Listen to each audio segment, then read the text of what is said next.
శ్రీకృష్ణ జననం రెండవ భాగం. యోగమాయ మాయం అవగానే కంసుడు కోపంతో అక్కడి నుంచి వెళ్లిపోయాడు.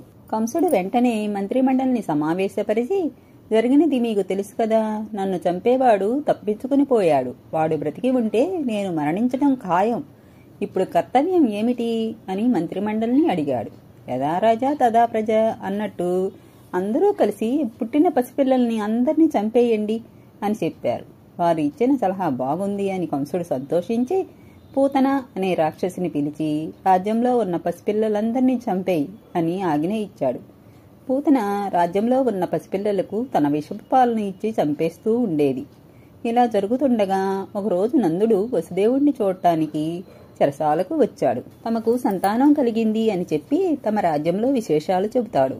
ఇంతలో వసుదేవుడు నందునితో, నందా, ఏదో అరిష్టం జరుగుతుంది అని నా మనసుకు అనిపిస్తుంది. నువ్వు తొందరగా నీ రాజ్యానికి వెళ్ళు అని నందుణ్ణి పంపించేస్తాడు.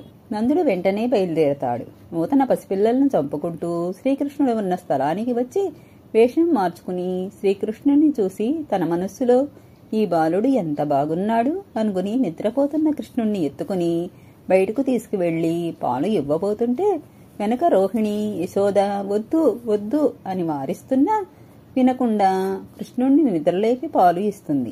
కృష్ణుడు ఆమె పాలను 2 గుక్కలు తాగిన వెంటనే ఆమె వదులు వదులు అని అరుస్తూ తన నిజరూపాన్ని ధరించి కిందపడి చనిపోతుంది. ఆమె శరీరం 13 కిలోమీటర్ల మేర పడుతుంది. యశోద ఆ శరీరం పైకి ఎక్కి కృష్ణుణ్ణి వెతుకుతుంది. ఈలోపు నందుడు నందనవనానికి వస్తూ ఉంటే దారిలో అడ్డంగా ఉన్న పూతన శరీరాన్ని గ్రామస్తుల సహాయంతో కట్టెపుల్లలు వేసి తగలబెట్టారు. దుర్వాసన వస్తుందని ముక్కుకి అడ్డం పెట్టుకుంటారు. కానీ చిత్రంగా ఆమె శరీరం నుంచి అగరబత్తుల వాసన వస్తుంది. దానికి కారణం శ్రీకృష్ణుడు. పరమాత్మ పూతన కృష్ణుడు తనని తల్లిలా దగ్గరికి తీసుకుంది కాబట్టి ఆమె పాలు తాగుతుండగా మొదటి కుక్కలో ఆమె పాపాన్ని, రెండవ కుక్కలో ఆమెకు మోక్షాన్ని ప్రసాదిస్తాడు స్వామి. శకటాసుర సంహారం.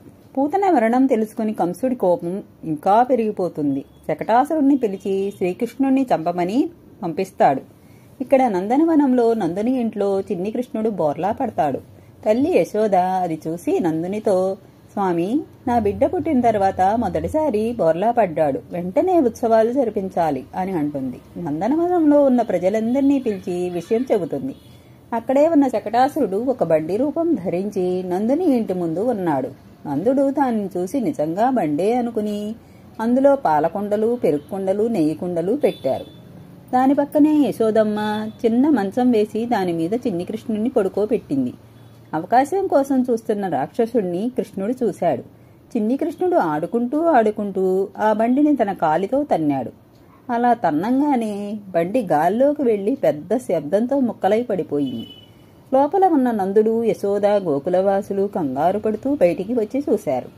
శ్రీకృష్ణుడు ఏమీ తెలియనివాడిలా ఆడుకుంటూ ఉన్నాడు. అందరూ శ్రీకృష్ణుడు బాగానే ఉన్నాడు, హమ్మయ్య అని గాలి పీల్చుకుంటారు. తృణవ్రతుడి వధ. నందనవనంలో కొన్ని రోజుల తర్వాత ఒకరోజు ఆరుబయట యశోద, రోహిణి శ్రీకృష్ణుడిని కూర్చోబెట్టుకుని ఉన్నారు. కొంతసేపటికి ఉన్నట్టుండి కృష్ణుడు బరువు పెరిగిపోయాడు. యశోద కృష్ణుణ్ణి మోయలేక కింద కూర్చోబెట్టింది. నందనవనంలో ఉన్నట్టుండి సుడిగాలి వచ్చింది. వస్తూనే శ్రీకృష్ణుణ్ణి తీసుకెళ్ళింది. సుడిగాలి నుంచి తేరుకునేసరికి పక్కన కృష్ణుడు లేడు. యశోద ఏడుస్తూ అంతా వెతకసాగింది. ఈలోపు సుడిగాలి రూపంలో వచ్చిన తృణవ్రతుడు సంతోషపడుతూ, ఎవరూ చంపలేకపోయారు, నేను చంపేస్తున్నాను కృష్ణుణ్ణి అని అనుకున్నాడు. కృష్ణుణ్ణి ఇంకా పైకి తీసుకువెళ్తున్నాడు. ఉన్నట్టుండి కృష్ణుడు మళ్లీ బరువు పెరిగాడు. తృణవ్రతుడు పైకి వెళ్లేవాడు కాస్త కిందికి పడిపోవడం మొదలుపెట్టాడు. కృష్ణుడు తృణవ్రతుడి పీక పట్టుకుని నలిపి సంహరించాడు. తృణవ్రతుడు ప్రాణాలు కోల్పోయి కింద పడిపోయాడు. రాక్షసుడి మీద కృష్ణుడు పడి ఆడుకుంటున్నాడు. యశోద ఏడుస్తూ కృష్ణుణ్ణి వెతుక్కుంటూ వస్తుంది. కృష్ణుణ్ణి తీసుకుని ఇంటికి వెళ్లి ఆవు పేడతోనూ గోమాత తోకతోనూ కృష్ణుడికి ఆయన 12 నామాలతోనే ఆయనకి దిష్టి తీస్తుంది. శ్రీకృష్ణ జననం రెండో భాగం ఇంతటితో సమాప్తం. కృష్ణం వందే జగద్గురుం.